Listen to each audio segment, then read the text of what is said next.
What's good, everybody? It's your boy, O'Shea Duke Jackson, back at it again with another episode of the Celebrity Junk.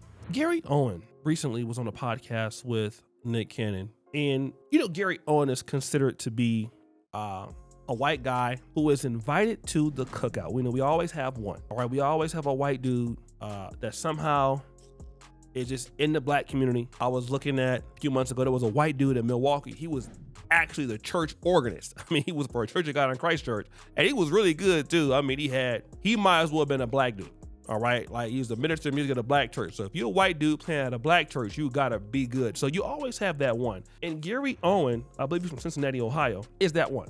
All right. And of course, he's made a niche for himself being a white comic that basically is very, very black oriented in the style of comedy. And he also loves black women. Now, we already know he was cheating on his wife for 20 years and now he has twins with somebody else. But he said something that was pretty interesting that I want to talk about. Yeah, I always like black Well, women. were your parents ever like?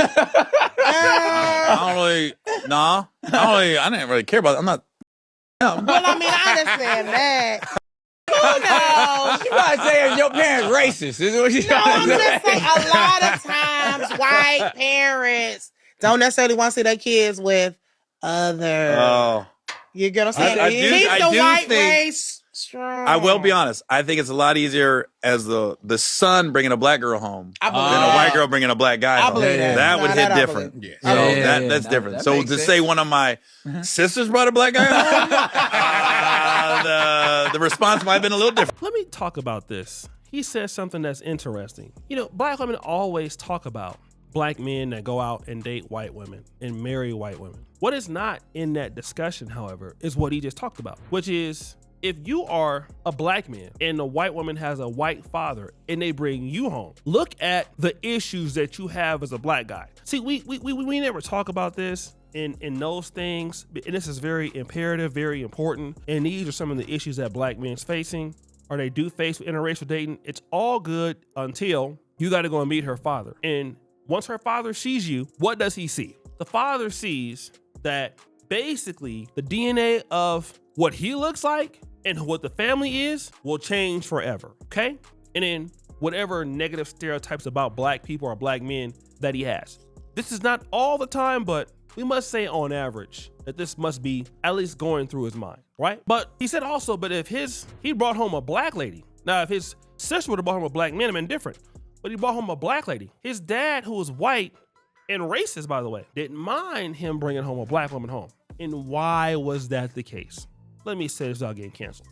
On the pecking order, okay? This is not for everybody, but usually white men are at the top, all right? And it's almost the same too with white women. White women are at the top, and when they get with black men, you can say that there is a level of a power shift in favor of the person that is Caucasian. This is the same thing when you see white men, and of course, I live in Africa. I see the extreme of this, where a white man marries a black African woman, and not just from the city, deep inside of a town or village, all right? And if he brings that lady home, of course, it could be some discrepancies, but one thing that we assume, or that the whites may assume, is that because you're white, she's gonna be submissive to you, okay?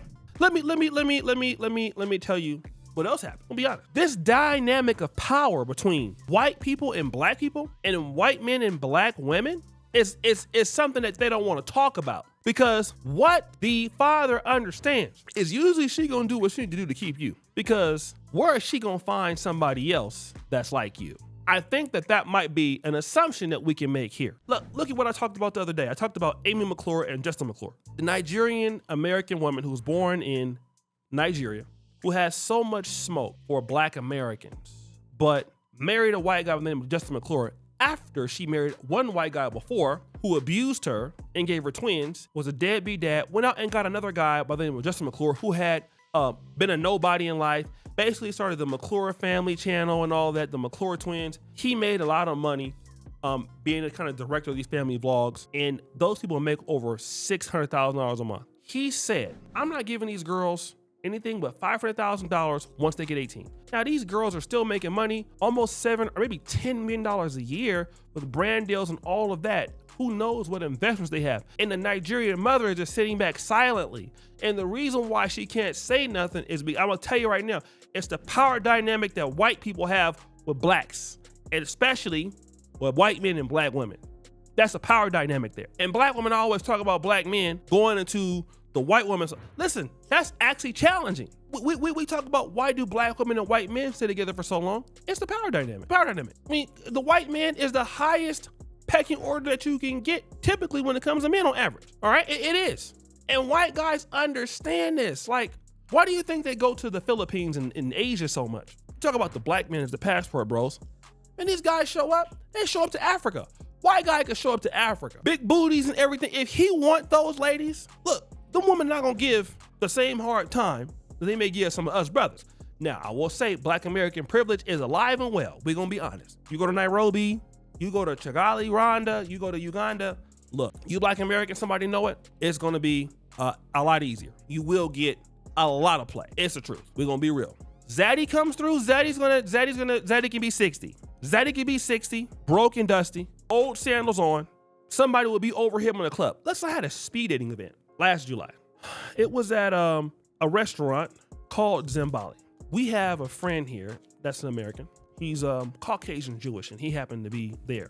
Wasn't even looking for nobody. I told him to come out, and he's enjoying himself, whatever. He wasn't coming for anything that was clapper related. But if you know me, I love a certain element of women that look a certain way. So you already know they was gonna be there. And Uganda has a lot of beautiful women that just happen to be just clapping it up. So now he's there, we're about to leave. As we're about to leave, all of a sudden I noticed that there's a girl that's tagging along with him that doesn't wanna leave his side. And I'm like, where are you going? He's like, I guess I'm going with her. I'm like, well, where is she going? He like, I mean, I'm trying to get her to go home by herself, but she trying to go with me. I'm like, so what you gonna do? He like, I don't really know what I'm about to do, but and I looked at her and she wasn't ugly by any, she was bad. I was like, wait, man, I'm like, how did you get this? And it was just, and he's over 50, I think he's in his 60s, and he's white. He wasn't even asking for any kind of clapathon. I was in Johannesburg, bro, I swear, let the Lord kick me down right now. And I don't know if it was 2018, 2019. A nigga walks into the club with an Inspector Gadget coat on and was dancing and was selling weed and cocaine in the club at the same time. But that's another story. He had an afro too. But this one lady, I was with my girlfriend at the time. This one lady, bro, when I tell you she had some of the most loveliest cheeks I had ever seen. And there was a white dude that was there and she was bouncing it up on him.